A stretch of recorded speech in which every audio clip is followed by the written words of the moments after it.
সরকার বলছে যে 150 মারা গেছে। এই 150 যেটা মারা গেছে তারা তৃতীয় পক্ষের গুলিতে হতে পারে, যেহেতু তারা একটা বাচ্চার ঘটনা কোর্টের কাছে প্লেস করেছে এবং বাচ্চা ছাদে ছিল। তো আমরা বলেছি তারা এটা দেখাচ্ছিল যে বাচ্চাও রেহাই পাচ্ছে না, ছাত্ররা এবং পুলিশ সবই রাস্তায় ছিল। অতএব গুলি করে থাকলে ছাদে, উচ্চ ছাদের থেকে গুলি আসবে, তাহলে তৃতীয় পক্ষ গুলি করেছে। এই 6 জনের মা বাপ বলতেছে যে তারা সুস্থ আছে, তাদের আটকায় রাখা হয় নাই, তারা তাদের সিকিউরিটি পারপাজেই ডিবি অফিসে আশ্রয় নিয়েছে। এখন যদি কারো উপর অস্ত্র, কারো যদি ভয় থাকে, জীবনের হুমকি থাকে, তাকে পুলিশ প্রোটেকশন দিতে বাধ্য। এবং সে যদি প্রোটেকশন চাওয়ার পরেও যদি প্রোটেকশন না দেয় এবং তার যদি কোনো ঘটনা ঘটে থাকে, তাহলে সব দায় দায়িত্ব পুলিশের উপর বর্তাবে। কোর্টে 2 অ্যাডভোকেট একটা রিট পিটিশন মুভ করেছে, যার মূল প্রতিপাদ্য হচ্ছে যাতে পুলিশ মারাত্মক অস্ত্র ব্যবহার করতে না পারে সেই অর্ডার চাইছে। এবং 6 জন সমন্বয়কারী কোটা আন্দোলনের, তাদেরকে কোর্টে আনার একটা নির্দেশনা চেয়েছিল এবং তাদের ফ্যামিলির কাছে হস্তান্তর করার জন্য একটা আদেশ চেয়েছে।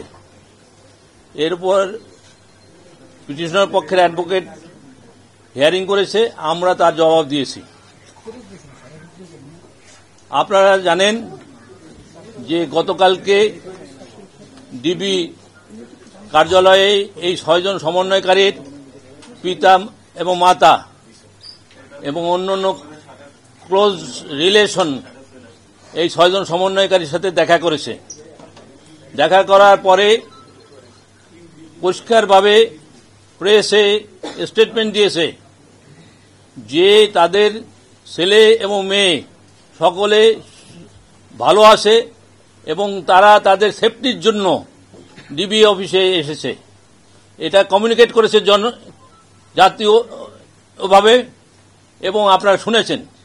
কিন্তু এই 2 জন অ্যাডভোকেট এই ঘটনা সাপ্রেস করে তাদের সাবমিশন রেখেছিল, যেটা গুরুতর অন্যায় এবং এই রিট পিটিশন মেনটেনেবল না। কারণ যা আর্গুমেন্টের আগে যা যা ঘটনা ঘটবে, রিট পিটিশনের পরে যদি সেজন্য ঘটে থাকে, তাহলে সেগুলো সাপ্লিমেন্টারি এভিডেন্স দিয়ে কোর্টের নজরে আনতে হবে। কিন্তু তা না করে সাপ্রেস করে এই একটা অর্ডার নিতে চেষ্টা করেছিল। আমরা এবং কোর্ট নিজেও এই ঘটনা জানেন এবং সে ঘটনা তাদের জিজ্ঞেস করেছেন, তারা সঠিক উত্তর দিতে পারেন নাই। তারপর হচ্ছে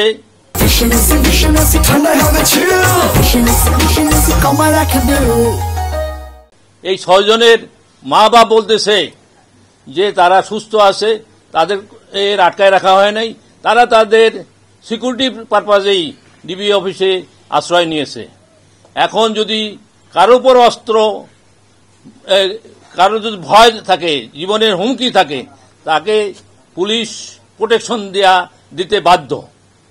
এবং সে যদি প্রোটেকশন চাওয়ার পরেও যদি প্রোটেকশন না দেয় এবং তার যদি কোনো ঘটনা ঘটে থাকে, তাহলে সব দায় দায়িত্ব পুলিশের উপর বর্তাবে। সেজন্য এটা এক হলো নৈতিক দায়িত্ব, আইনত সে বাধ্য, পুলিশ বা তার এজেন্সির তাদের প্রোটেকশন দেয়া তারা বাধ্য এবং সেই হিসেবে দেয়া হয়েছে।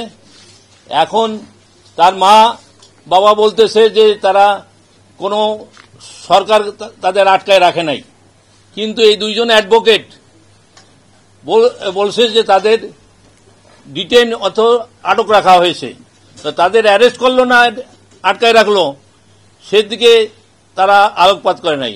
আপনারা দেখেছেন, আমি কোর্টে বারবার বলেছি যে 1.5 পাতার একটা পিটিশন, যার মধ্যে কিছু নাই, কোনো স্টেটমেন্ট নাই, কোনো নাই। তো সেখানে তারা যে আর্গুমেন্ট করতেছে বাইরের জিনিস, যা আর্গুমেন্ট করার কোনো এখতিয়ার, নতুন ফ্যাক্ট নিয়ে, বাইরের ফ্যাক্ট নিয়ে আর্গুমেন্ট করার কোনো এখতিয়ার পিটিশনার নাই।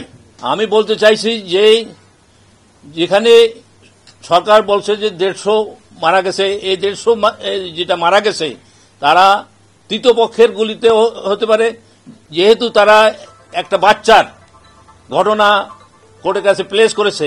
আপনারা দেখেছেন প্রথম আলোতে এই ঘটনাটা ছাপা হয়েছিল এবং বাচ্চা ছাদে ছিল। তো আমরা বলেছি, তারা এটা দেখাচ্ছিল যে বাচ্চাও রেহাই পাচ্ছে না।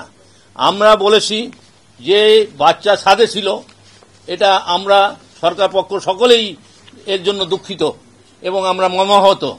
কিন্তু এই কোর্টে একটা ছাদে কিভাবে সরকারের গুলিতে মারা যাবে এ কথা কিন্তু কোনো পত্রিকায় নাই।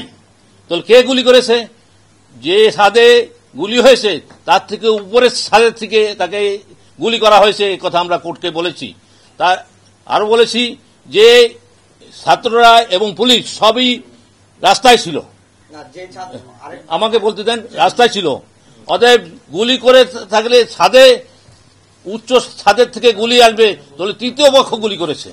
এই তৃতীয় পক্ষ, আমরা যা বলছি যে এই আন্দোলনের মধ্যে তৃতীয় পক্ষ এই হাইজ্যাক করে নিয়ে গেছে, তার প্রমাণ হলো এই বাচ্চাকে ক্লিক করার মধ্যে দিয়ে।